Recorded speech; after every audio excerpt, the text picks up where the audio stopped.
The most important thing about painting a corrugated roof is, first and foremost, when you get up there onto the roof, make sure it's clean of all debris.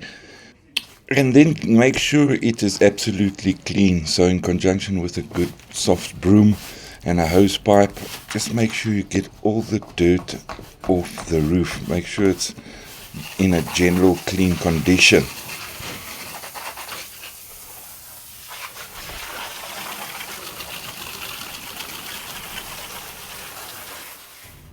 Importantly, while you're up there, inspect your waterproofing systems if you do have some in place, that they are still in a sound condition. On this section of the roof, you can see there's a lack of priming because the paint's peeled off, but the primer underneath is not visible. Yeah, you can still see the red oxide primer coming through the roof paint. So one has to address all of these matters. So using a very coarse Hamilton's sandpaper, I'm using 60 grit. I really want to get any paint that's unsound off and areas that need to be exposed by giving the problem areas a very, very good sand.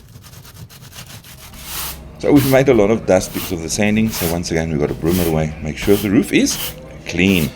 Important, using a proper Hamilton's paint stirrer. I'm stirring my product. I'm using Metal Paints product called Steel Clad All-in-One. It's a primer and top coat. So those areas on the roof where I've got bare areas or rusted areas, I can go straight over, and my existing paint I can paint straight over.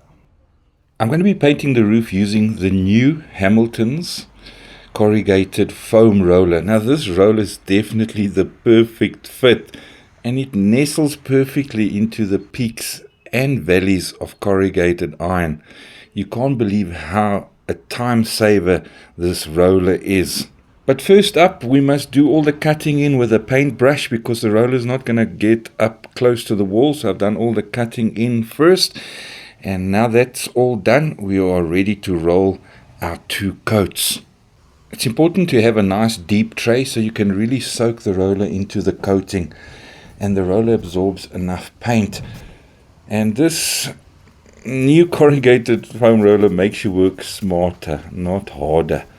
The roller, like I said, absorbs a lot of paint, so when you roll, the coverage is excellent in one pass. And what makes this roller unique, you can actually press hard down onto the roller to squeeze paint into grooves where you normally battle with the old type of corrugated rollers. And another trick I picked up, so if I'm battling to get it in just like a small area, I turn it sideways and I just run it in the groove quickly just to fill a spot that I was battling with. So that's a plus about this foam roller, that you can do all of this kind of stuff. And the roller is to be used with water-based coatings only, important. But generally with roofs and most coatings these days for roofs, everything is water-based. So this roller washes out quite easily under the tap with clean water and will be ready when you want to apply your next coat. Just make sure you squeeze all that water out as much as possible after giving it a good wash. So after applying the second coat the next day in the same way I did the first one, this was before and afterwards, a day between each coat, and that just looks like, what can I say, the perfect finish. So I must say, after rolling the roof, in my honest opinion, this roller is a game changer. So if you're doing corrugated roofs, look no further than Hamilton's Corrugated Foam Roller. So that's it from me, Bernie B and Hamilton's, and once again, yes, the perfect finish.